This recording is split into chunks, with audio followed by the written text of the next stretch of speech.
Е.Разумовскаяның пьессасы желісі бойынша Қымбатты Елена Сергеевна пьессасы бұл кезінде 80-ші жылдардың соңында Е.Разумовтың киносы болды. Бұл енді әрбір кезеңде болып жататын, әр уақытта актуалды болатын жастармен үлкен буынның арасындағы конфликттер жайында біріншіден. Екіншіден бұл емтиханға деген көзқарас. Бүгінде де, кезінде де, ертеңде, болашақта да бұл проблема әрдайым актуалды болады. Біздің көтерейін деген мәселеміз, қандай да өмірдің барлығы емтихан, қандай емтихан болса да адам өзінің адами қасиеттерін жоғалтпауы тиіс. Сондықтан осы қойылымның көтеретін үлкен мәселелері көп. Бүгінде біз оны сәл өзгерістерге ұшырады. Біз өзіміздің көрермендерімізге, бүгінгі 21-ші ғасырдың талапкерлеріне, мектеп оқушыларына, студенттерге өздерін көретіндей қып өзгеріске ұшырады. Енді қойылымның қойылғанына бір осы сезонның басында ашылдық. Енді 3-4 ай болды. Жүріп жатқанына көрерменнің жылы ықыласына Елена уже. Ол кез келген кастинг болсын, кез келген рөлді бөлу болсын, оның өзінің мінез құлқына, оның шеберлігіне, бойына, өзінің мінезіне, соған сай болу керек. Сай болу керек, кейде сай емес нәрселерге баруға тура келеді. Оны әдейілеп жасаймыз. Не үшін? Өйткені ол актердің өзінің бір өсуіне, өнуіне және бір жаңа да өзінің бір жаңа қырымен ашылуы үшін. Ол тек қана актерліға ғана жақсы емес, ол біздің спектакльге де өзінің бір жақсы бір септігін тигізеді. Ал осы спектакльде енді біз актерларға қойған басты бір мақсаттарымыздың бірі ол шынайылық және ештеңеден қорықпай бүгінгі күннің ащы шындығын ашықша кәдімгідей осы көріп отқан көрермен шынымен де осы балаларды танитындай болу керек. Өйткені қасымызда жүріп жүр. Ол енді барлығы сондай деген сөз емес, бірақ ондай мінездер әрине бар. Жастар, олардың мінездері сәл басқаша. Соның барлығын табу. Бұл актерларға неге жақын болды? Өйткені бізде Мариям апайдың да рөлін, ұстаздың рөлін сомдайтын Айнұр Бермұхамедова, ол өзі ұстаз. Оған әрине ол жақын болды. Ол оны түсінеді, ол проблемалардың барлығымен өзі де кездеседі. Ал балаларға неге жақсы, жеңіл деп айтпаймын, енді бір оң жамбасына тиді деп айтуға болады. Өйткені кеше ғана олар студент болды, бүгін енді осы талапкер болғаны, кеше ғана болғаннан кейін осы сезімдер әлі жадында бар. Ұшырады. Өйткені біз есімдерін өзгерттік. Олардың бәрін енді қазақ сахнасында қойылғаннан кейін біз оны кәдімгідей өзімізді қарапайым есімдерге ауыстырдық.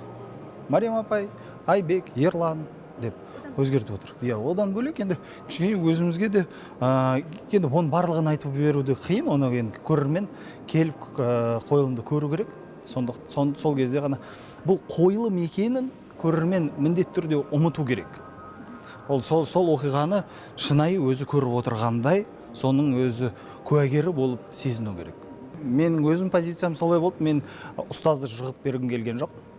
Өйткені менің өзім ұстаздарым да бар. Өзімді мен 11 жыл еңбек етем Жүргенов академиясында. Және де мен жеңілмейтін, қайтпайтын, жығылмайтын бір қатар ұстаздарды білемін. Тура осы жағдайға түссе, олар жеңілмейді. Сондықтан ол бізде Мариям апай жеңілген жоқ. Ол соңында өзі айлаға салды ғой. Айлаға салды, кілттерін бәрін тартып алды, барларды қалдырды, өзі кетті. Ар жағында не болған, енді оны көрермен өзі шешеді. Бірақ негізі Мариям апай жеңілген жоқ.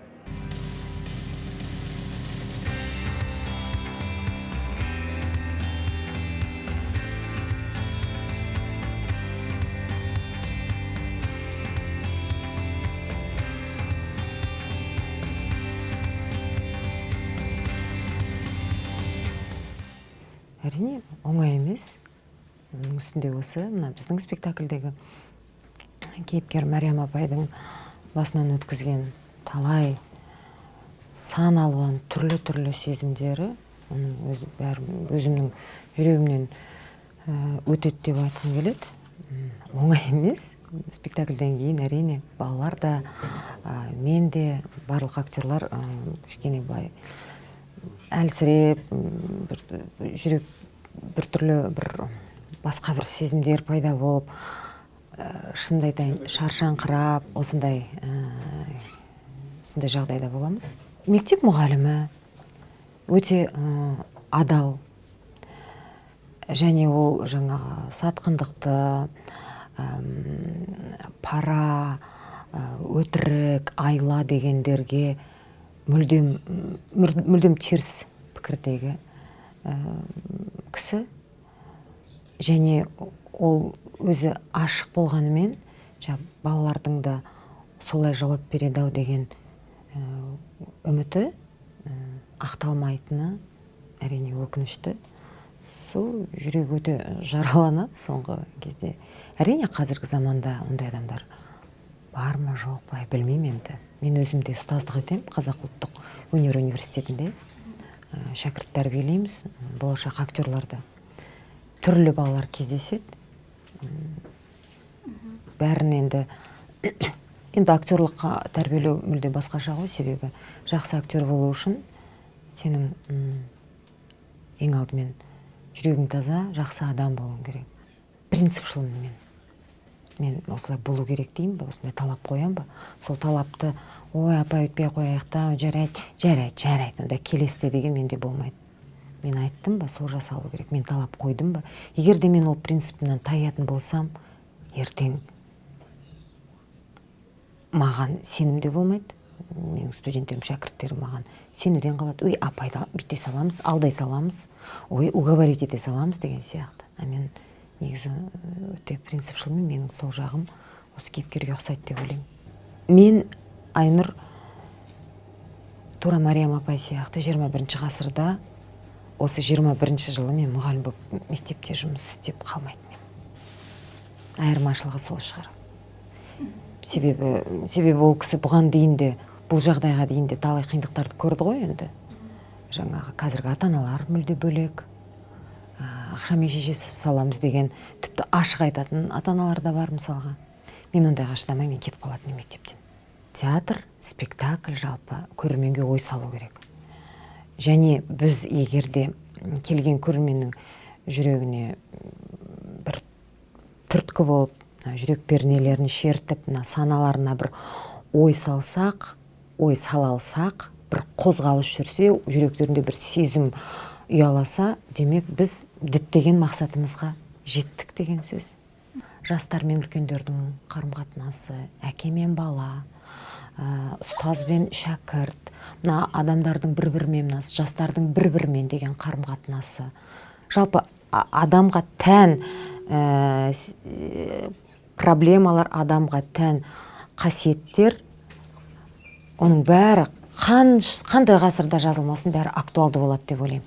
Сондықтан адамның тұлғасына жалпы тән проблемалардың бәрін, осындай проблемаларды біз көрерменге айта аламыз. Ашық айтылды деп ойлаймын мен осы спектакльде.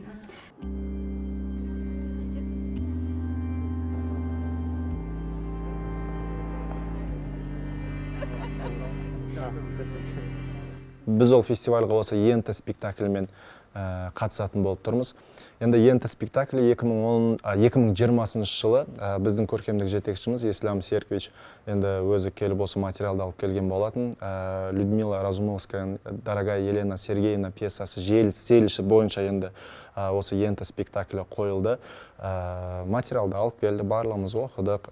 Енді читка процесі болды, одан кейін рөлдерге бөлінді. Одан кейін ақырын уже 2021-дің январында біз оны сахнаға шығардық, қойылым қойдық. Одан кейін премьерасы болды. Премьерасы енді сәтті болды. Әркім әртүрлі нәрсе айтып жатты. Біреулер қорқынышты болды деп жатыр, біреулер күшті болды, біреулер қысқа болды, біреулер енді әркімнің пікірі әртүрлі болды бұл спектакльге.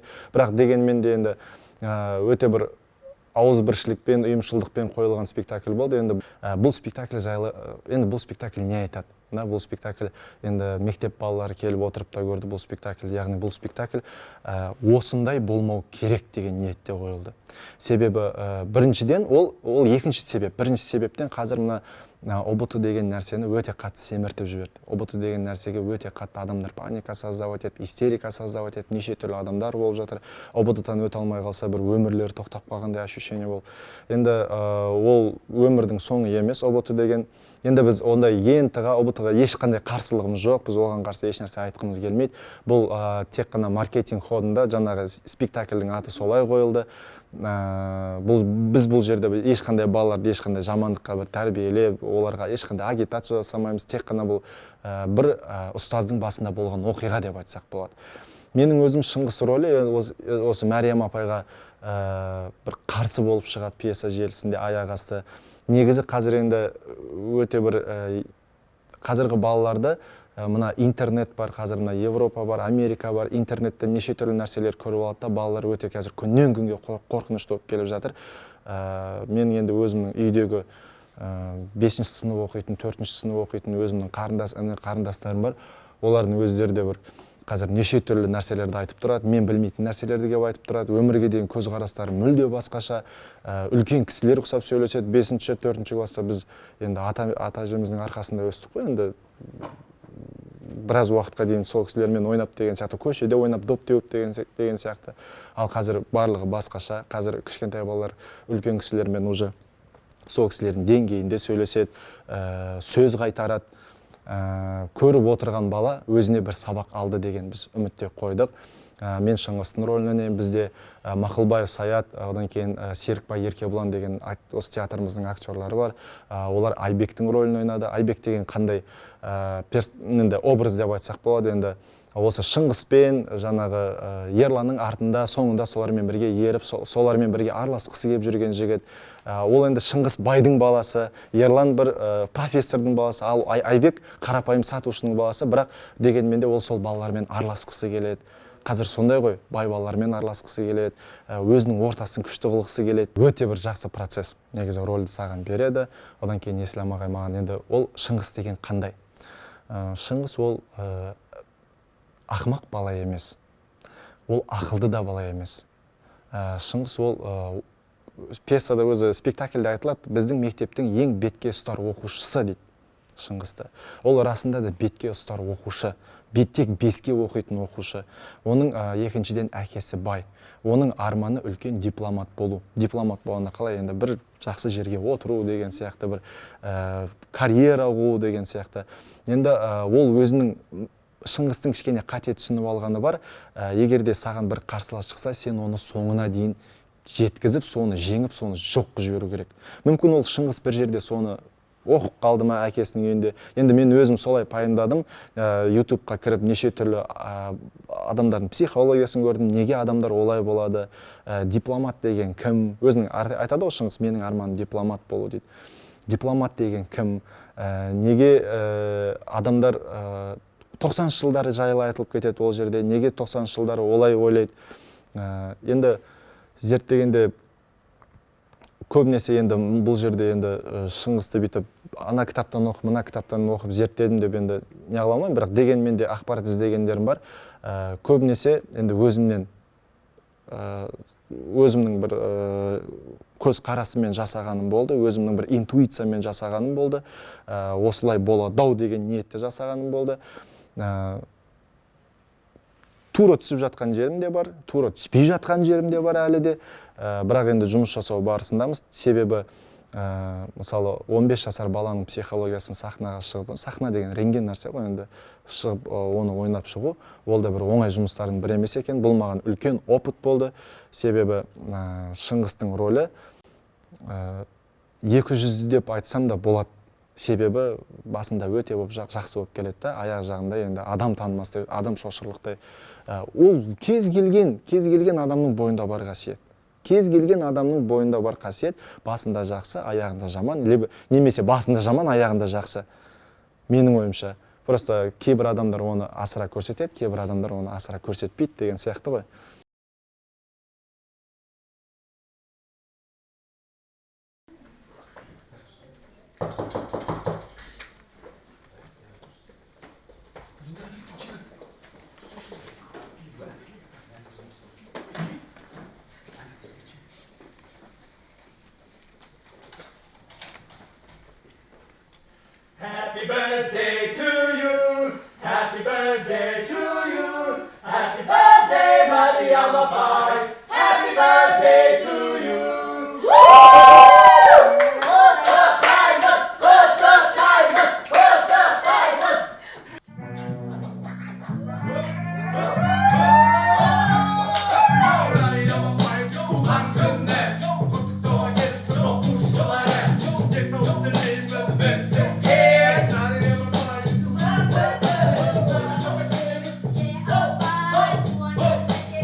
Қарсы алыңыз сіздің алдыңызда 11-ші бастығының красавчик ие.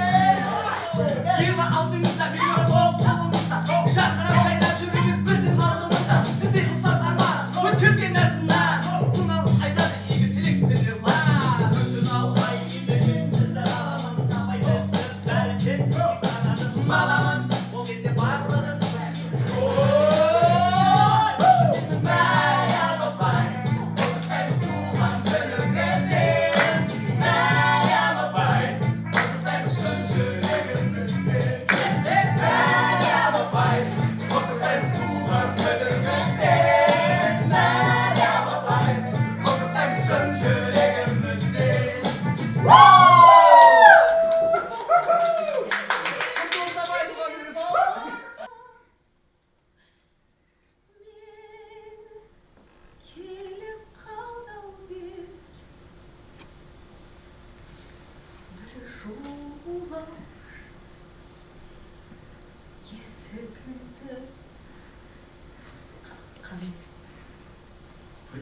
Дұрыс па?